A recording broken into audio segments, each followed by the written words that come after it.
What's up, everybody? We're back in this thing, man. With Let That Be Known Sports, man. We're here to talk about it, man. A lot been going on in the sports world, man. And we're here to talk about it tonight and get into it, man. A legend, who I think he's go down as a legend, man, is hanging it up. And we're here to talk about that too, man. But without further ado, man, here's my co-host. Hey, what's going on, fam? This your boy Don. Go ahead and grab yourself something to drink, man. Sit back, relax, and let that be known.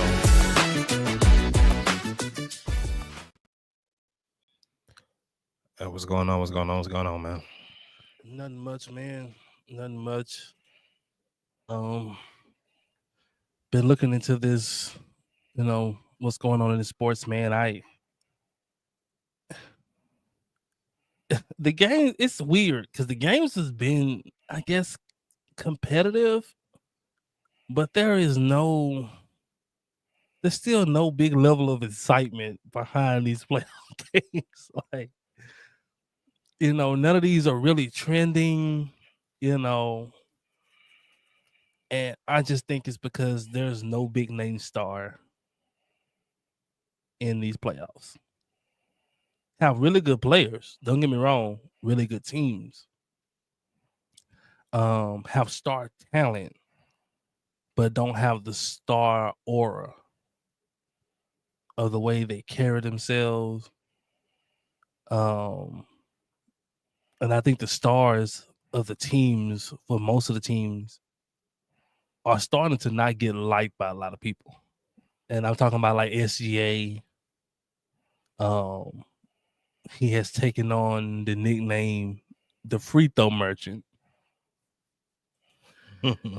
And now Jalen Brunson is starting to fall right into that category of the flopping. Every time he throwing his body every which way, trying to get a foul call. And someone pointed up something that was interesting. The one game that Shea didn't get a ton of free throws, they lost, which was game 3. Game 1 had a ton of them things. Game 2 had a ton of them things. Game 3, he didn't have a lot of them. Timberwolves won. Game 4, he had a lot of free throws, which is not helping his case. Shea is really, really good. Shea is really, really good, man.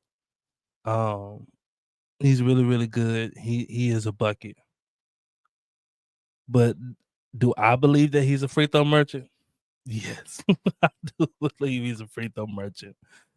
I do believe that that's a really big part of his game.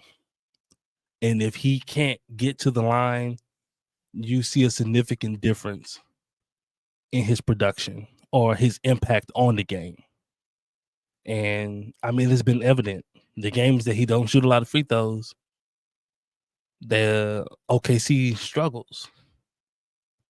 And people got to realize the free throws are much more than just getting to the line and getting points. It's a way of controlling the game and how the game is being called and the pace of the game. So it's a lot more than just a guy getting fouls and going and get free points. He can slow the game down. And now that he's getting to the line that way, it dictates how the other team plays, because now we can't play with a high level of intensity because he's getting every foul call. Then vice versa, the refs are giving it to him. So, and I want to point this out for those who wanted to know how good Anthony Edwards is. You can see the level of which he's not.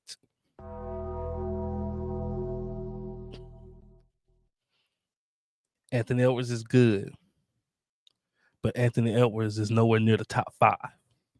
And it's been like that. Every time he plays a top 5 guy, he gets somewhat exposed. And you can see the difference. The first year was against Luka in the Western Conference Finals last year. And you can almost see Anthony Edwards looking at Luka like, whoa. And he was even talking about it on the bench. Like, man, this guy just pulled up, 35 feet, almost 40 feet, like, and looking Ant in the eyes like, let's go. And he took them into the deep water and drowned them. And it was just, Ant just didn't have that other level he can go to match that. And now you see the same thing in the OKC series and Timberwolves series. Shea is going to a level to where Ant can't go. In those late games, Shea was getting a bucket by any means necessary. Ant was off the ball. You got and was lost. You have Akil Alexander going to work. And I'm saying, yeah, he don't get me wrong, he was hooping. Don't get me wrong. Akil Alexander, which is Shea's cousin, he was hooping. Don't get me wrong, but your star of the team was nowhere to be found. Not Anthony Edwards and not Julius Randle.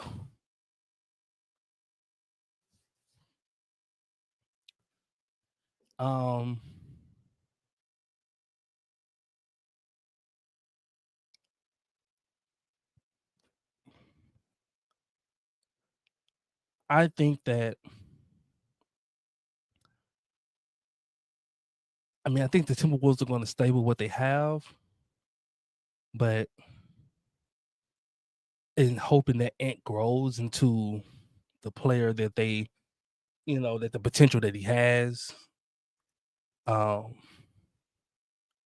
right now his game is really like 3 or to the rim, and that's not even the main problem. The main problem is he can't make defenses pay for the way that they guard him.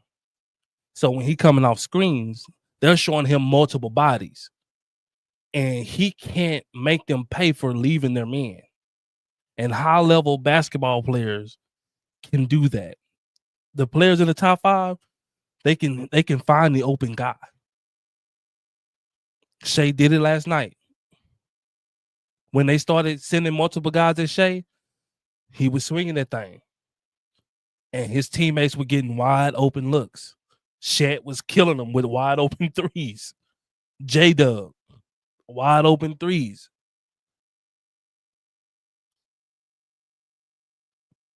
Jokic does it. Luka does it. Shoot, heck, Giannis does it. You send in multiple bodies, they just know how to find the open guy. Hence, making your teammates better. If you're going to take me out the game, I'm going to line my teammates up so they can eat. But, man, tell me what you think, man. Tell me what you think about that series, man. So, so I want to touch on both series. But we'll start on the one that was played yesterday against OKC in Minnesota. Yeah, we're going to move on to the other one in a minute. But which has resulted in a 3-1 series, lead for OKC, which is pretty much over. Yeah, man, like you said, Ant Edwards is starting to see that there's levels to this. Athleticism only gets you so far. Yeah, you can, you improve your 3-ball, and of course you can get to the rack. But when the defense doesn't allow you to, when they throw different looks at you, to where you have to learn how to play off the ball to get yourself open or to play make, and you haven't worked on that part of your game, and it's showing, is evident. You kind of become pedestrian. You only 13 shots, and for him to not really realize the deficiencies, they asked him after the game, do you think you had a bad game? And he said, I didn't shoot enough to say I had a bad game. So that tells me that you didn't realize, what they were doing to you, let alone where you need to work on. You still just thinking, jacking up shots and, your threes are getting to the rack, but you have to be creative with it. So when they do throw these looks at you, that's playmaking until that loosens back up. But if you don't do that, this is this is what it's gonna be. They're gonna take it to the deep end, and you're gonna drown. And then, his running mate Julius Randle, 1 for 7, 5 points. Julius and Ant lost him that game. He gave you 5, and Ant gave you 16 with 41 minutes. 41 minutes. I'm sorry. I don't care who you are. If you're, if you're the top player or the second player on your team, it is no way, there's no excuse for 5. Matter of fact, look at this. He had 5 turnovers to go with them 5 points. You got as many turnovers as you have points. Man, I almost had a triple single. That's a fact. That is a fact. That's a for sure right on. So, I mean, man, this team, they're kind of stuck salary cap wise because, of course, you just paid Ant. So, of course, he's not going anywhere. Julius Randle, his deal is still pretty big. And then Gobert, what you paid to get Gobert, you can't move him. Not 5 first rounds. Nah, that outside of our trade, that's the dumbest trade in history. 5 first rounders for a guy like this. Well, ours kind of made up with the Cooper Flagg. Yeah. Cooper Flagg. So we but they're stuck in that thing because they don't got nothing to make that up. Because they still got 2 more years of that. And then you don't have a point guard because Mike Conley, he's cooked. I told you about Mike Conley. You asked me about Mike Conley. He's cooked at this point. Yeah, he's cooked, bro. But shout out to their role players, man. They role players kept them in the game, man. Yeah, McDaniels. You have Nas Reed, DiVincenzo, man. Alexander Walker. Mm-hmm. They did what they were supposed to do, but they top dogs is nowhere to be found. Their role players were playing. They kept them close in their game. Got it within 2. They lost by 2. They kept them in this game, making big shots. Lakill Alexander Walker in the fourth quarter was making big shots. He was going head to head with Shea. Facts. So just the thing, let's say Julius Randle gave him, let's say 10. You win. 10 points, you win.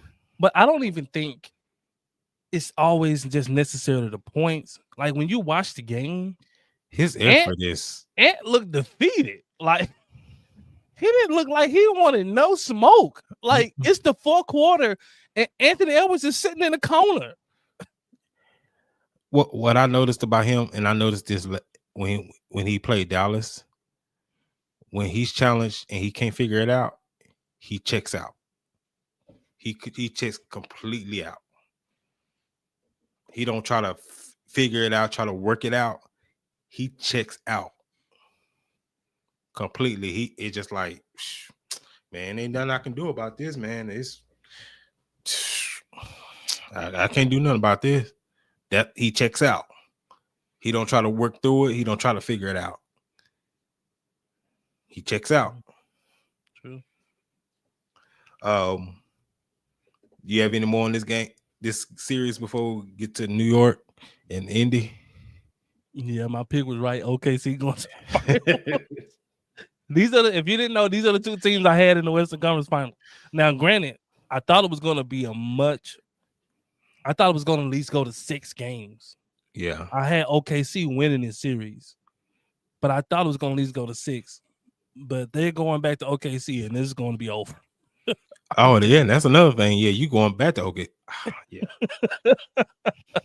It's going to be over. That's a wrap. It's going to be over. Yeah, that's a wrap, man. And so tonight, man, Pacers took care of business again. Beating the Knicks 130 to 121, man. What you got?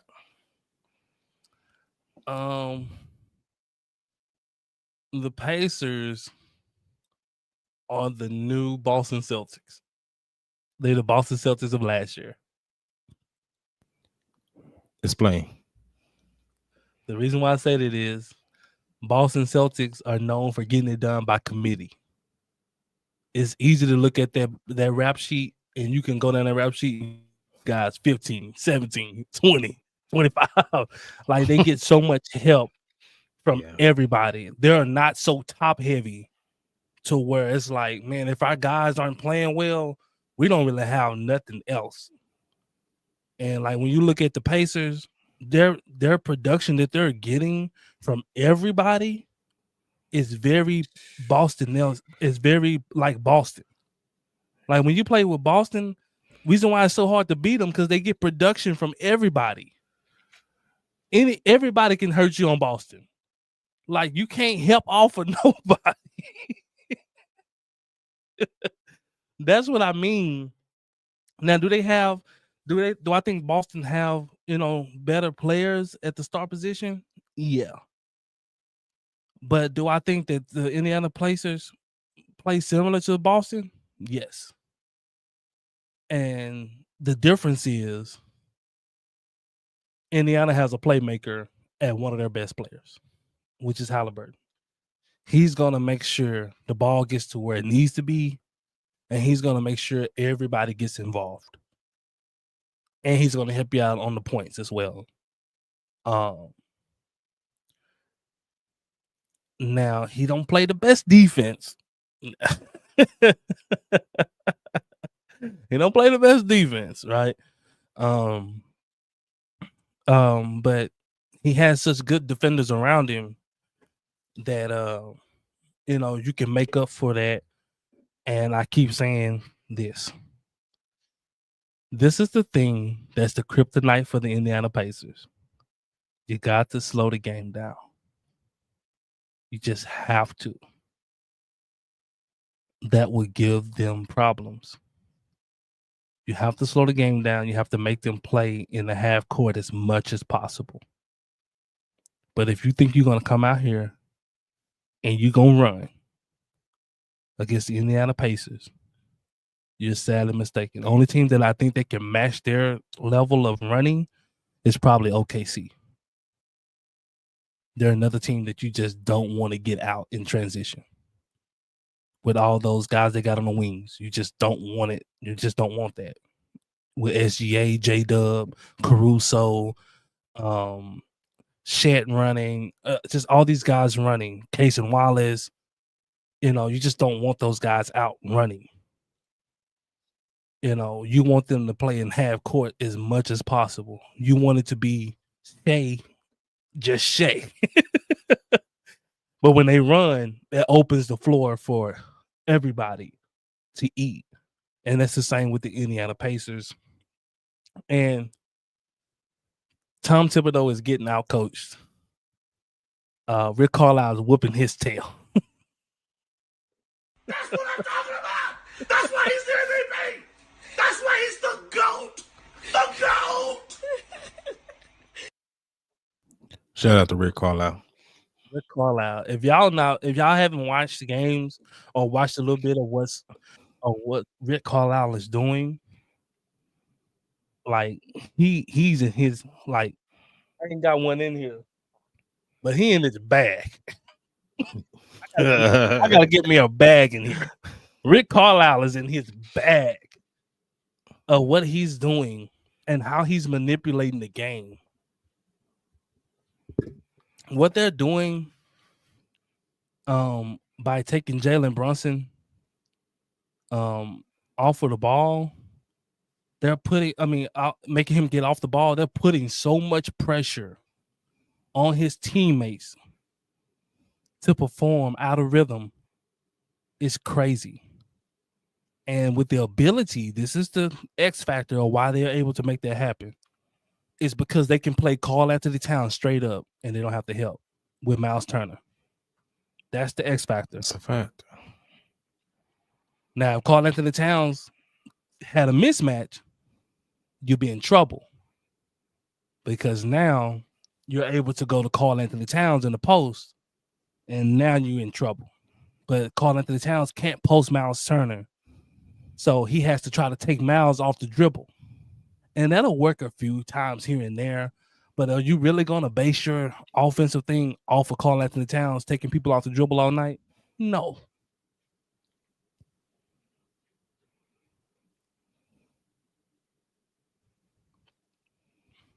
And the one person they will have the advantage on is Halliburton. But they can't get the switch on Halliburton until Jalen Brunson. I'm gonna tell you. I'm gonna let you finish cooking. What Jalen Brunson do, and he did a lot of this in Dallas. He dribbles too much, and he always tries to do a pick and roll, but he do it with the wrong people. Well, you're doing it with the wrong person.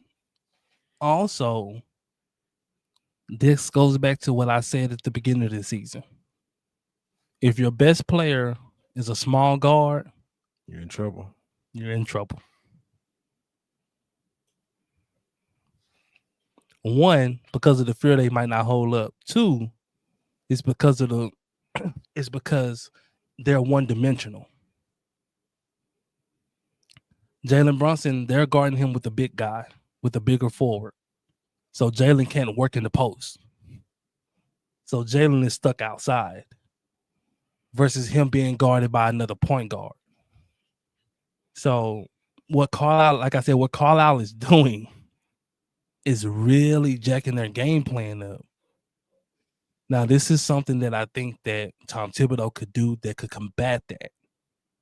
Or they can, maybe give them problems. What you want to do is run a drag, a double screen drag. You run it with Karl Anthony Towns, and you can either run it with Mikal Bridges or OG. You run a double drag. Instead of Karl setting the drag, setting the pick fully, have him slip. Yep.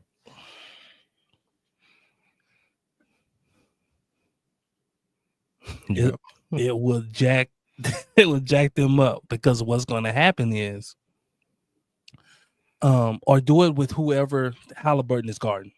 Yeah. Because they're trying to protect Halliburton. Yeah. So if Halliburton is guarding Josh Hart, then you set the screen with Hart in Towns. And what we're trying to do is we're trying to get Halliburton on Brunson, and we're trying to make them, if they're going to try to take Halliburton off of him, they're going to have to double out of this drag, this screen we set. Now somebody's going to be butt naked in the middle about the free throw line, in the middle of the court. Somebody's going to be butt naked. Yep. Now I do have this question, man. It's obvious that New York needs another ball handler on the floor. Why not play Cameron Payne? For one, you're Tom Thibodeau, so it irks him to play extra guys. But you need another ball handler. Tom Thibodeau, when have we known him to do what's needed? Tom Thibodeau don't do what's needed. Tom Thibodeau is going to run them guys into the dirt. Then two, they need a guy. It doesn't have to necessarily be a guard. They don't have nothing they can exploit besides what I just said. Playoffs is all about who can exploit who weaknesses the best and the most. That's who's going to find the most success. Well, I'm just going off of who they have on the roster. I mean, yeah, but I'm saying Indiana weaknesses is Halliburton on defense. Defense. So Can New York find a way to exploit that? So far, Indiana's been doing a good job at hiding him. Yeah. But on the opposite end, New York has been exploited with Jalen Brunson on defense. They've been exploited by the lack of size they have on the floor. They're being exploited by this. And then my thing is, and tell me if you've seen it. I haven't. I've yet to see it. They have not ran pick and roll with Towns and Brunson not one time. They have. The only thing is when they run the pick and roll, because like I said, I haven't seen it. If they have, I haven't seen it. But they ran it very little, but not a lot, because that's not how you're gonna hurt them, unless one of them have the weak. Unless one of them have, you can exploit the weakness. They'll be okay with Miles Turner out there. They're fine. If Jalen Brunson's gonna be pulling for threes on Miles, they saying we'll live with that. How you're gonna hurt them is you get Halliburton involved in the action, because they're clearly trying to hide him. Because every time he gets stuck out there, they're blitzing and they're getting him out of there. Yeah. The only way that you can hurt them on that is set that double pick. You set that double drag screen, and you involve him in it. But that's why I was saying another ball handler. So when they do that blitz like that, another ball handler to do something with it. Well, it just depends on who he's guarding. So they've been putting him, I think, on Josh Hart, which Josh Hart is not a great offensive guy. Yeah. So, but what he does for them, right? And then too, it'll be hard for them to do because you don't want Campaign and Jalen Brunson on defensive end. They giving Jalen Brunson the blues already. You put Campaign out there, it's probably gonna be a field day. I mean, man, you gotta do something because they still giving you the business. You gotta try something, man. You put them two smalls out there, man, because they getting it. Now, let me ask you this: like the last couple of games, they've been starting Mitchell Robinson and having Josh Hart come off the bench. Do you go back smaller like you did, or do you keep it big like this?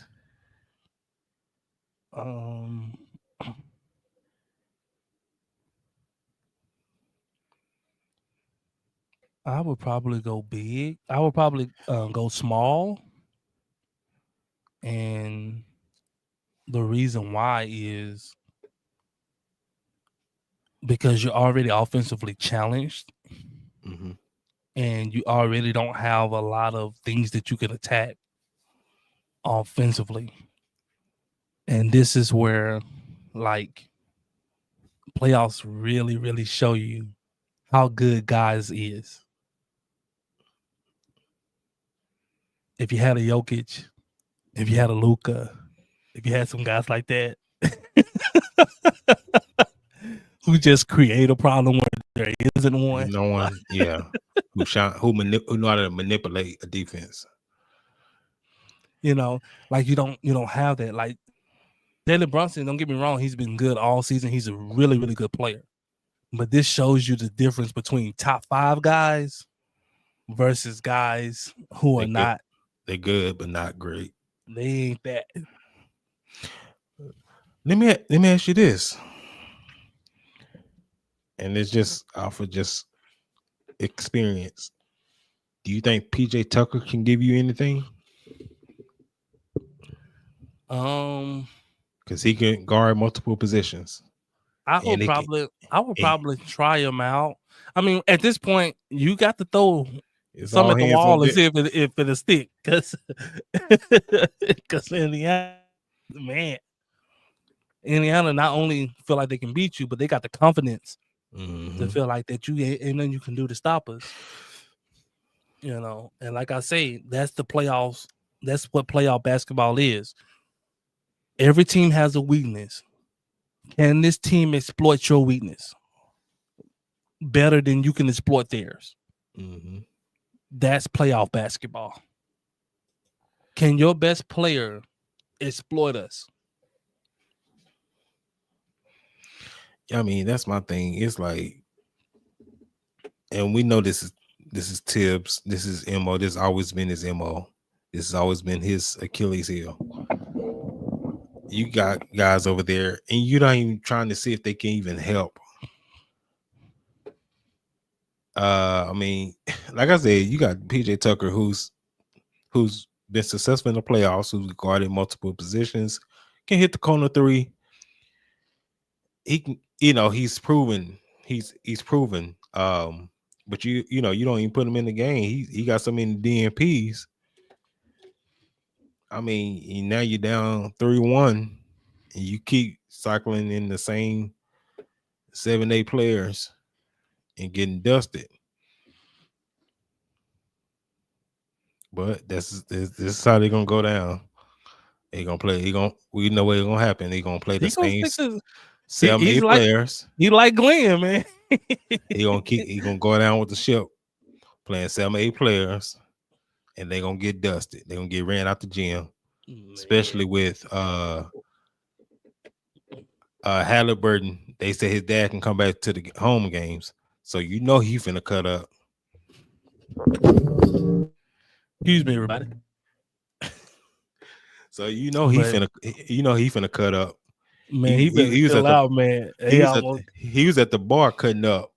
I think he almost got kicked out the bar because he in there cutting up. Man, they almost banned him, man. You better chill out. So I mean, him cutting up is fine, but you can't go get an NBA player's face, man, and do that. You can't do that, man.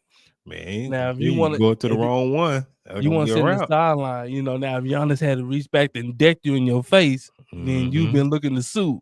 Yep. But you on his job, come on the court, and you run up in his face, waving stuff in his face, like, bruh. Yeah, because if it would have been that number 23 from Golden State, Draymond would have hit you and then caught you. Draymond would have hit him and caught him. If y'all go back and watch the video, when he hit Poole, he was trying to catch Poole. Poole just went down too fast.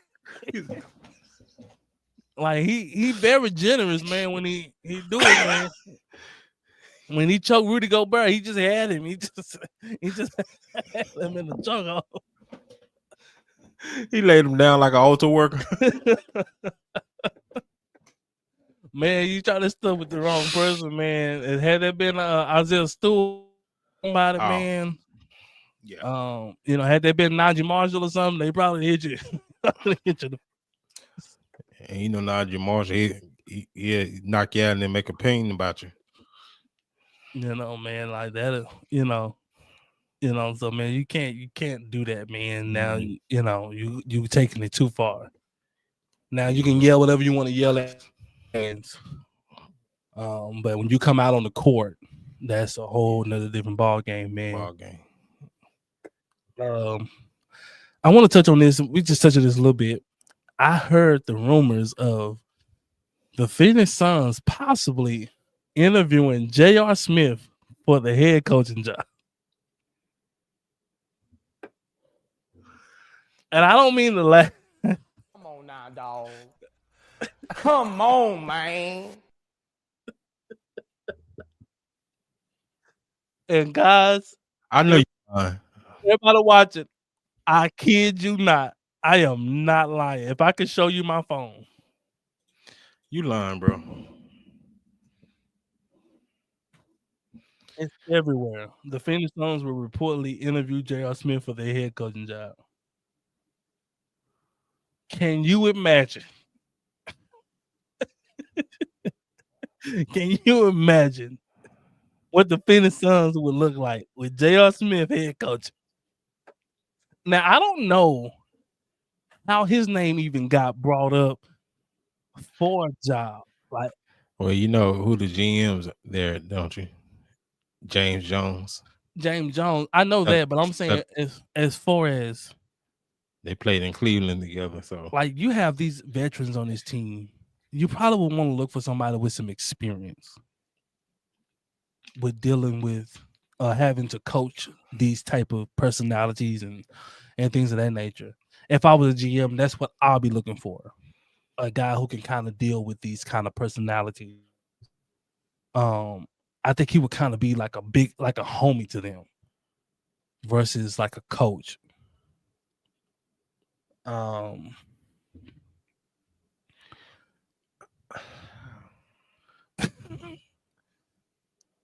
J.R. Smith is actively smoking the Chiba. Absolutely. And that bus is gonna be lit. Boy, that thing will be so cloudy. They gonna walk off that bus. Boy, everybody. Boy, you talking about everybody getting in contact. Boy, they gonna be eating snacks on the bench. But shout out to J.R. Smith, man. They give it to you, take it home. Yeah, hey, they give it to you. Yeah, get your paper, man. Get your paper, man. I ain't gonna even knock you on that one. If the Suns is dumb enough to do that, hey, they give it to you home and coach away. Hey, do your best, man. Who knows? Maybe he may be a genius. Who knows? You know, hey, yeah, I just wanted to touch on that a little bit because I seen that come across and I was like, what? J.R. Smith? We seen Stranger Things, so I mean, and it is the Suns. I mean, they haven't been making the wisest decision, so. But you never know if that's the case, and he gets hired, and he may turn out one of them geniuses, man. It's just you looking like. I mean, for sure. But moving on, man. Russell Westbrook is hanging it up. He not? That was a rumor. He should hang it up.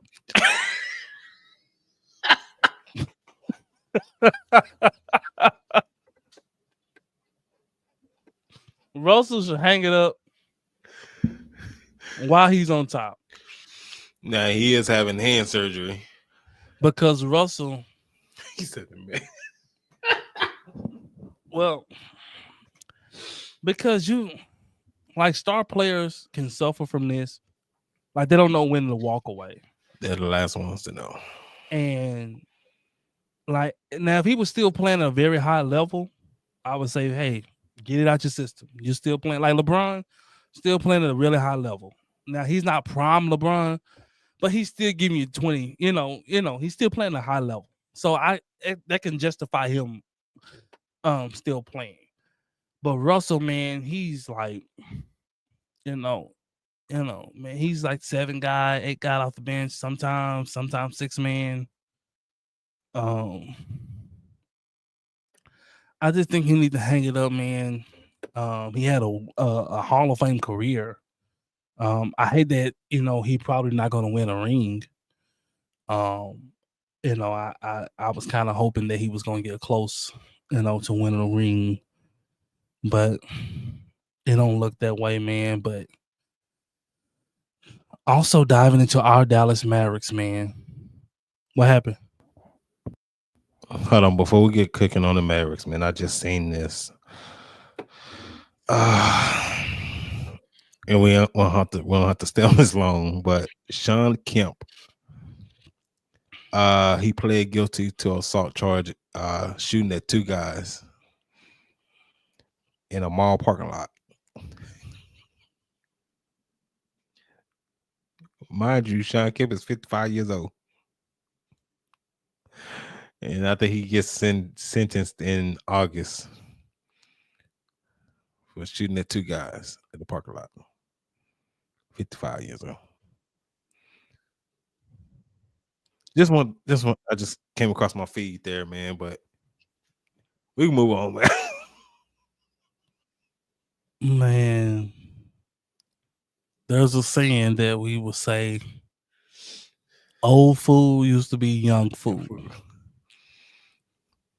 Like, some people never grow up.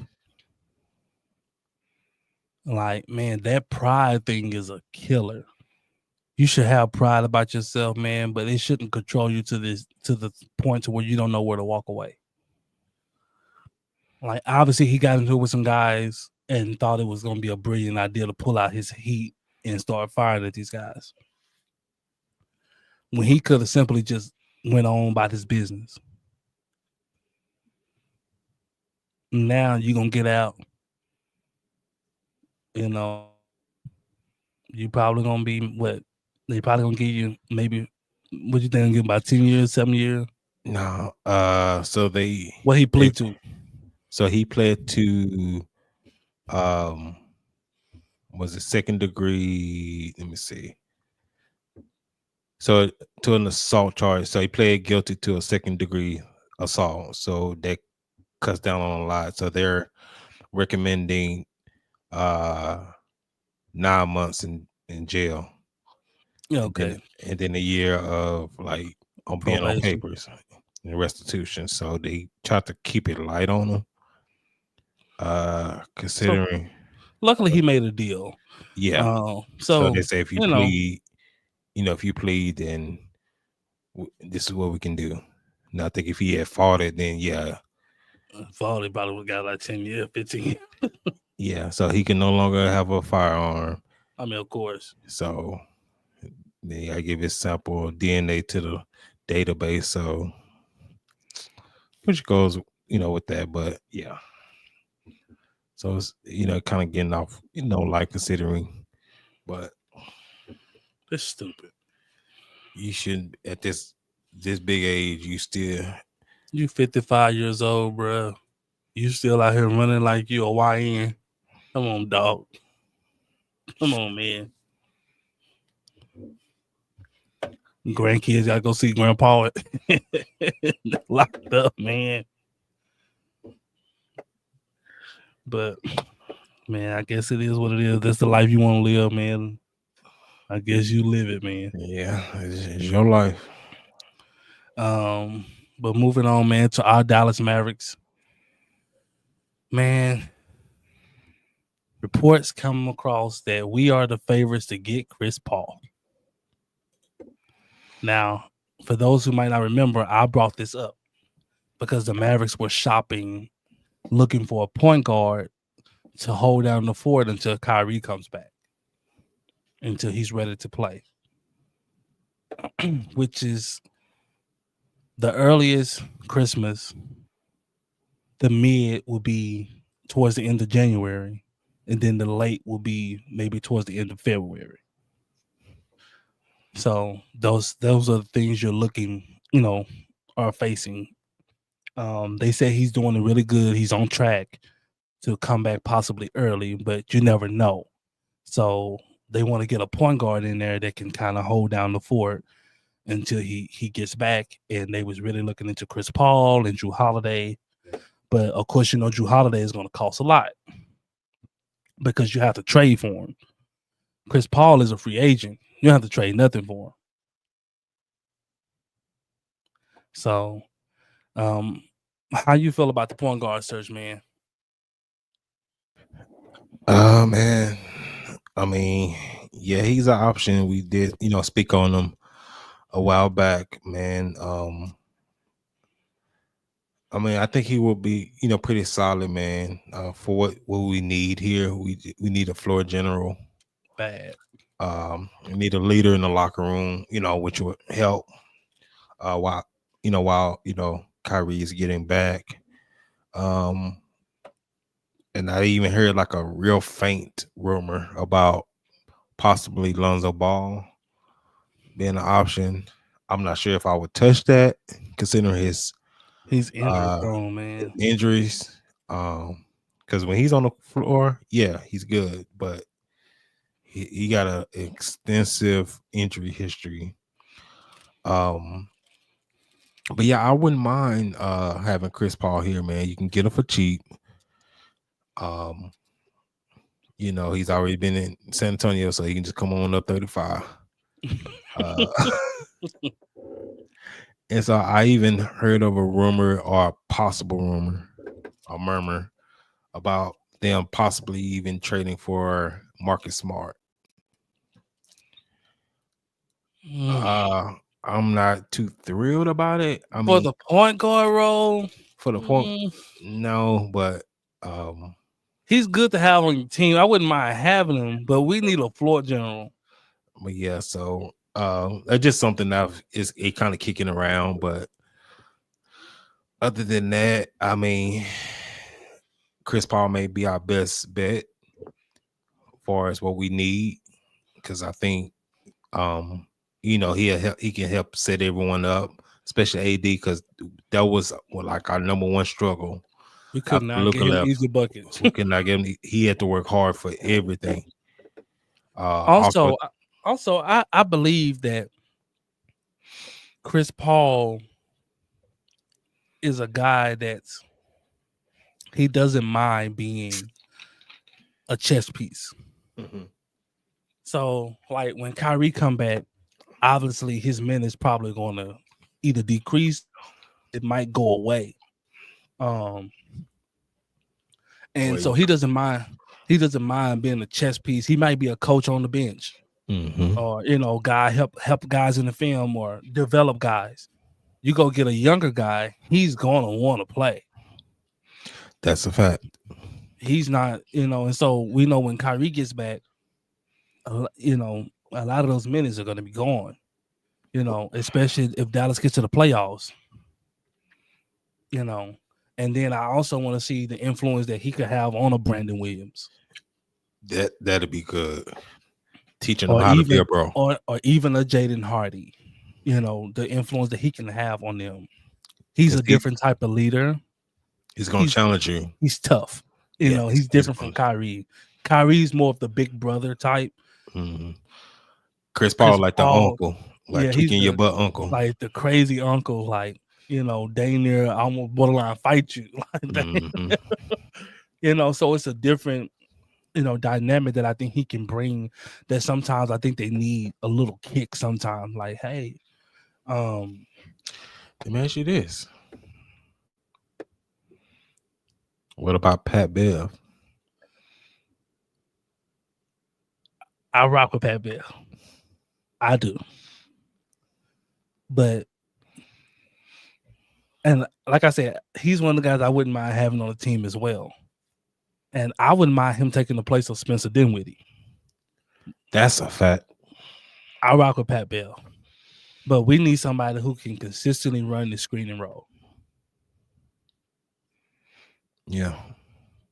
Last year, we struggled running the pick and roll, pick and pop with AD. Like we had our pick and roll game was putrid. It was nasty. Like AD had to just end up just getting the ball and just go ISO. You're like, man, y'all. Like, because you just couldn't run it because nobody was really a threat coming off the screen like a Chris Paul. Like if you sag off, he gonna hit you with the mid range. He just gonna he gonna hit you with it. Mm-hmm. So and he's a thinker. He's thinking of the game. He knows what the defense is doing and what they're giving, so he knows where the ball needs to go and where it should be. And you just need a brains guy on the floor. Yeah. Running the ship, until Kyrie gets back. Now, Kyrie is a different type of guy. He's a skill brother, so it don't matter what you're throwing. Right? So yeah. And I also think it gives you time to slow walk Kyrie. So even when Kyrie gets back, you can keep him on that minute restriction for a minute. So let me ask you this. Now, I did hear it was a rumor possibly trading for Derek White. Would you trade Clay for Derek White? Possibly, but they was asking for 2 first rounds for Derek White. Oh, no. And I said, are you smoking? What's up, man? Put that pipe down. Stay off that fentanyl. Mm-hmm. Man, 2 first rounds? No, ain't no way. Man, who y'all think we trading for? Just go to. God, dog. Who y'all think y'all got? Jeez. No, man, ain't no. And like we asking for KD or something, man. I think y'all are. 2 first rounds.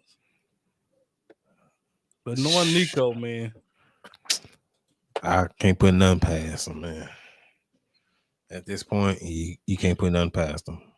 but I think Derek White would be a good piece, or whatever. But I don't want to pay that for him. No, for that. If I'm giving up that, I'm bringing in another star. Facts. And if I'm giving up 2 first rounds, you know, KD better be at the door or somebody. Somebody, yeah, hey, somebody bona fide. You know, if you talking about that. Giannis, Now I'll do that. I'll do that for a Trae Young. Yeah, I would. Because you know what he's going. You know, now I'm not opposed to having Trae Young on the team. Yeah. That's a walking double-double, especially in this situation here. That's a walking double-double. His 3-point shooting, his mid-range shooting, his craftiness around the basket, and then we know what he does facilitating. Yep. That's a fact. And then personally, I like his attitude. I like players that talk trash, and you know, especially if you can back it up. I like. Yep. That's a fact. But you know, having Trae Young, Cooper Flagg, AD, that's a walking double-double nightly. Man. Nightly. That's dangerous. That's dangerous. That's literally pick your poison. And he will pick you apart. Run that screening roll with AD and Trae Young and see what happens. Now you help off of Trae Young, you want to. And he got a quick release too. Before you get back up on it, that thing gone. Good night, Irene. Derek Lively gonna be eating. Facts. And I'm excited about the season, man, because everybody was hurt last year. Like everybody was hurt. Oh, did you hear about D Live? Grew 2 more inches. Yeah. They noticed it. They was running some type of camp in LA. And he started standing next to one of the guys, and they was like, wait a minute, like this guy here is this tall, and you right there, and decided to measure him and like, shoot, you 7'3". You know, granted, he was like 18, 19 years old, 20 years old, so like, you know, it's not out of and imagine that he grows more. But man, we're excited about that, man. We're about everything that's going on, man. Dallas like they back on the up and up, man, on the sports team. We was down, we was doom and gloom on the Mavericks, but we got hope. And then we was doom and gloom on the Cowboys. We got hope. We got hope. We'll end with this, man. How do you feel about the Jalen Ramsey rumors? If we can get him without paying an arm and a leg, I'm for it. Now I'm not willing to give like a first round pick or nothing like that for him because he is 32. But if we can get a pretty reasonable deal to get him, by all means, go get him. He's a dog. Eat that for sure. We can always use dogs. He's good Pro Bowl, All Pro. We know what he can do. If we can, especially with this cornerback room that we have now, we need him. It's gonna be straps. We need him. So if we can get him, like I said, as long as we don't overpay, go get him. I think they're trying to also see the development and the recovery of Trayvon Diggs. What I'm hearing from him, man, is they're trying to see his recovery Now Jerry says there's a good chance he's going to be in training camp. I've been watching. He's been documenting his recovery, and he's making a documentary on YouTube. And Buddy moving good. Buddy bench pressing. He looking good. So I guess the biggest test will be contact, obviously. How you take contact. And I'm pretty sure he could take it fine. That's not the problem. It's how you feel in the morning. That's the how your body reacts to the contact. But obviously his body's reacting good to the workout he's doing. And they're putting them through some pretty extensive workouts, especially when you're using weights. Like they're doing push-up with weights on their back. Like they getting out there. He was working out with Micah Parsons this last episode, and they was getting out of it. He was racing Micah. So it's not outside of the possibility that he could, end up in the in training camp. So we shall see. Now Deron Bland, I hadn't seen much of him. I know he had a foot injury. I know it wasn't that serious. But I hadn't seen him in the off season, so I'm not sure where he is. Yeah. So like with the mini camps, OTAs, he was a full participant. So I think he's fine. Now, of course, when Trey gets back and with the ACL, man, sometimes you can be back, but sometimes it can still take you almost a year to. I mean, that's be back. That's what you're saying, but we want to see him first be able to get out there.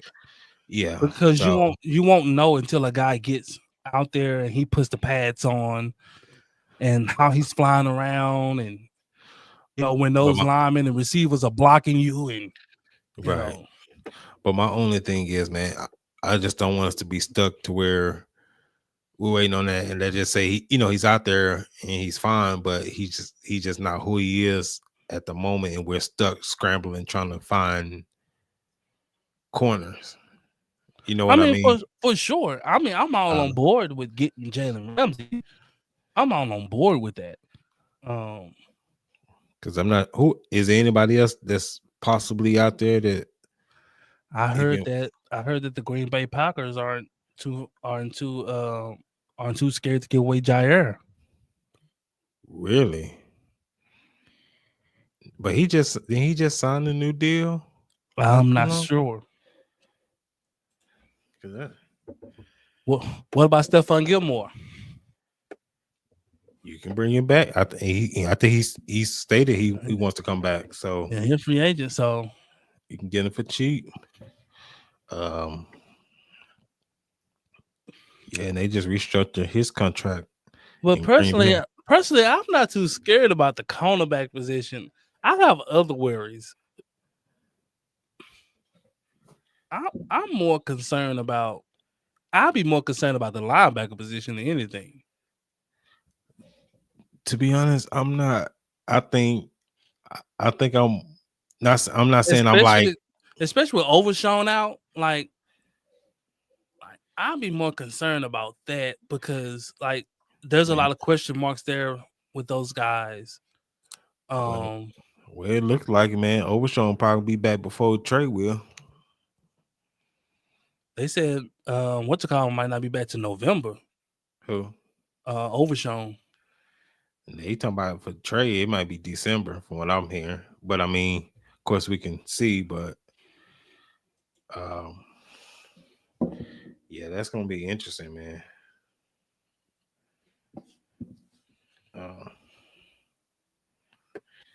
So who I know you said besides Overshown, what other concerns you have for us with the I mean, a lot of it is just question marks. Like we're wondering, is Louisville gonna take the next step? What is Murray gonna be? How he's gonna fit into the system? So it's just a lot of question marks there. It's just question marks. Yeah. Yeah, but You got a bunch of guys at linebacker, but do you have a guy at linebacker? We got guys at corner. We just wonder if they're gonna be available. We got guys in linebackers, but we don't know if we have a guy. yeah, well, they've been saying some good things about that linebacker we got out of Florida. They say been doing some good stuff, and he ain't gonna start. He gonna be on special team. We talking about the guys that's gonna be starting. he still got Lua Fowl. Lua Fowl's pretty. He's pretty good. We wonder if he gonna take the next step.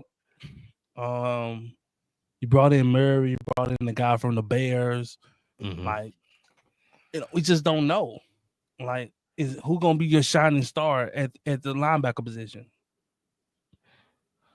Yeah, and you may not have like a shining star. Then we're gonna have a linebacker problem. Because at that position, you're gonna need at least one guy. That was Overshown, but he hurt. But you're gonna need at least one guy that's going to stand out and that's going to make plays at that position. Yeah, at least one guy. It's gonna be interesting, man. They still have time to maybe bring in other guys. Is it? It's almost like when we had Sean Lee. Like the rest of the linebacker core was suspect, but when Sean Lee was out there, they looked good. Yeah. So that's I have more worries about because we still got Kalen Carson, we still got Butler, like we still got guys that's shown that they can play, man. But at the linebacker position, we don't know. We just literally don't know. And then too, we're hoping that Overshown is going to be Overshown when he come back. And not only be Overshown, can he stay healthy?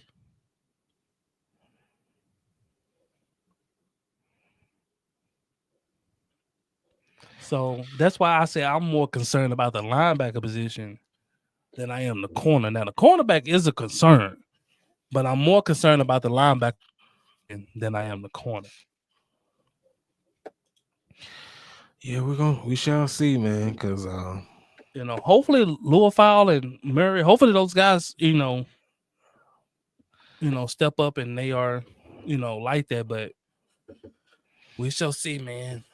We shall see. And I think that Ash should get some help from their coaches, and they just won't be stuck. And I think they'll do a good job. Coach last year was a good coach.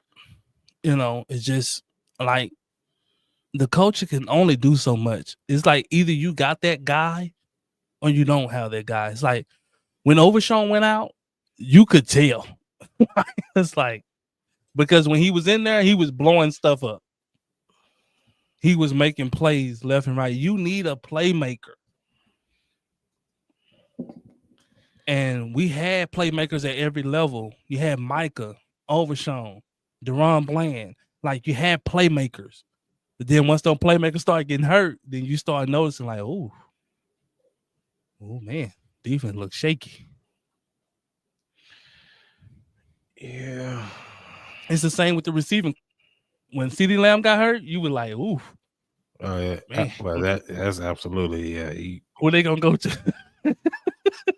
Oh, when Dak went out, I was like, boy, come on, Cooper, just anything over 10 yards. Nope. Can't do it.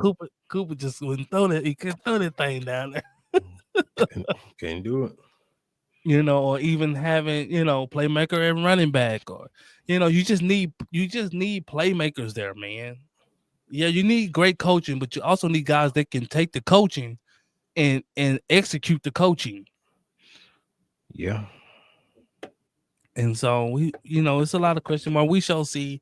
And training camp is really going to show you a lot as well when they put those pads on and guys start flying around. And We'll really see what we have and don't have. And I think that's what kind of Jerry is kind of waiting on, is to try to see a little bit of training camp to try to see what I got. Because you can potentially trade away a gym. Because that's very true. You trade away a guy like, you didn't get a chance to see him really do, give him a chance to prove himself. So I think that Jerry is kind of waiting to see, and not just him, but the coaches as well are kind of waiting to see, because I think Schottenheimer allude to it. He said, well, OTAs is one thing, film is one thing, but you don't really know until guys put the pads on, what a guy is. That's when you really gonna know. When guys start hitting each other, then that's when you know, like, okay, he's like that. Can he take what he's learning in the film and in OTAs and translate it into real-time football? That's a fact. So, but we shall see, man. We shall see. We'll be documenting it piece by piece and seeing what happens, man. We'll be keeping up also with the Western and Eastern Conference Finals, man. And as they getting ready to wrap up, I believe. But man, y'all stay locked in with us, man. Remember, follow us, man, and let that be known on social.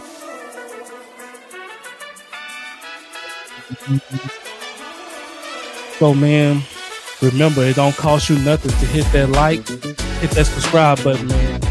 Go hit that, man. Go tell a friend. Go tell a cousin. Go tell an auntie. Go tell an uncle, man. Come watch us, man. Get down with us, man. We love y'all. We thank y'all for the support. But, man, until next time, peace out, man.